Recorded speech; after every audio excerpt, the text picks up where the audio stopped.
অনুশীলনী 1.3-এর 6 নং সমস্যা। এখানে বলছে যে কোন বৃহত্তম সংখ্যা দ্বারা 27, 40 ও 65-কে ভাগ করলে যথাক্রমে 3, 4, 5 ভাগশেষ থাকবে। যেহেতু বৃহত্তম সংখ্যা, সুতরাং আমাদের ঘষাগু নির্ণয় করতে হবে।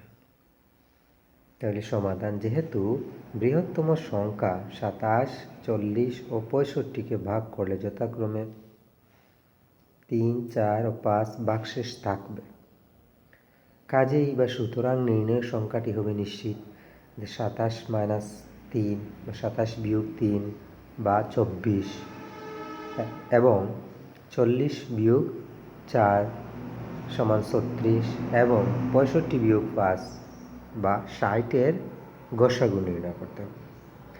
তাহলে আমরা এভাবে লিখতে পারি: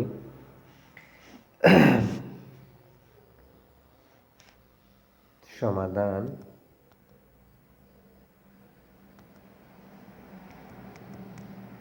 যেহেতু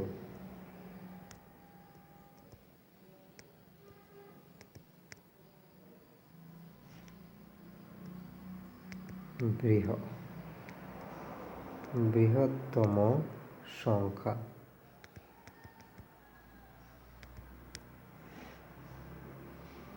কত আছে? 27, 40 ও 65 কে ভাগ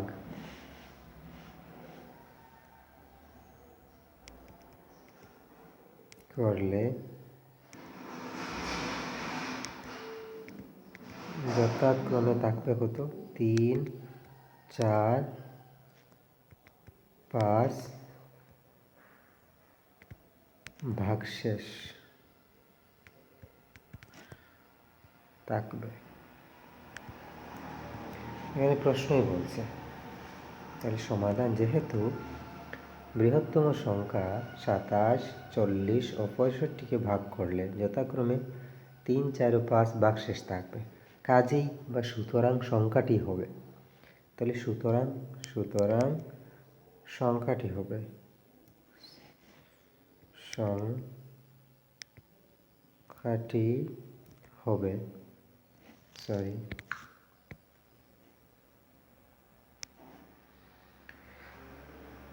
কাজেই সংখ্যাটি হবে বা নির্ণয় সংখ্যাটি হবে বা সুতরাং নির্ণয় সংখ্যাটি হবে। তাহলে সুতরাং ব্যবহার করি। সুতরাং নির্ণয় সংখ্যাটি হবে নির্ণয় সংখ্যাটি হবে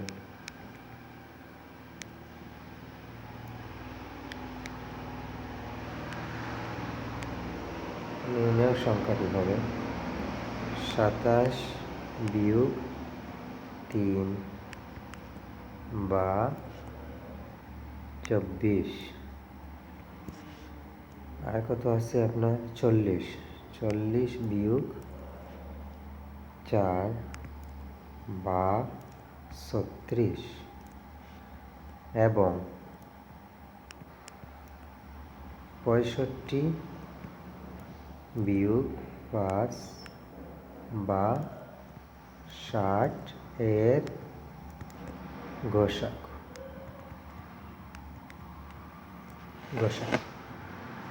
তাহলে এখন আমরা ইউক্লিডীয় প্রক্রিয়ায় যদি গসাগু নির্ণয় করি, ইউক্লিডীয় প্রক্রিয়ায় গসাগু নির্ণয় করলে প্রথমে আমরা এখন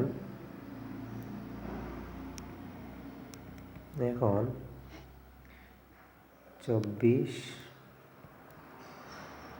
ভাগ আমরা থাকবে কত? 36, প্রথম দুইটা 36। তাহলে 24 36-এর মাঝে যাইব একবার, 24 একে 24 বিয়োগ করলে থাকবে 2, 1। আবার 24-রে 12 দিই, 24-কে 12 দিই, তাহলে 24 12 মধ্যে যাইব 2 বার, 24 ভাগশেষ কিছু থাকতো না। তাহলে সুতরাং আমরা এইভাবেও লিখতে পারি 24 ও 36-এর গসাগু 12 লিখতে পারি। সুতরাং 24 ও 36 এর গসাগু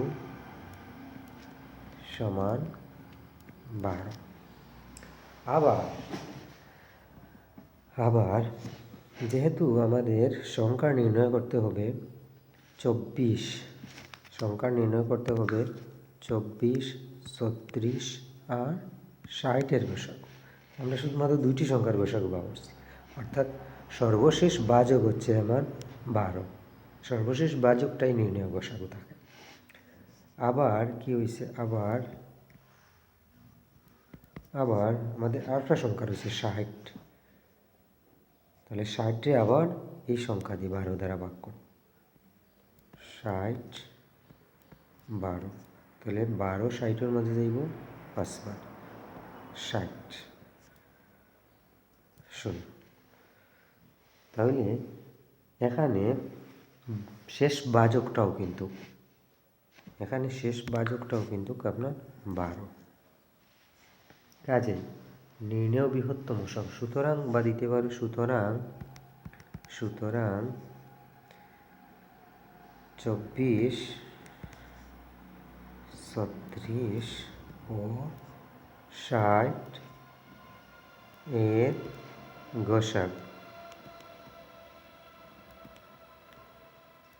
গসাগু সমান 12। সুতরাং নির্ণেয় সংখ্যাটি বা নির্ণেয় বৃহত্তম সংখ্যাটি, যেহেতু আমাদের বৃহত্তম সংখ্যা নির্ণয় করতে বলছে, তাহলে বৃহত্তম সংখ্যাটি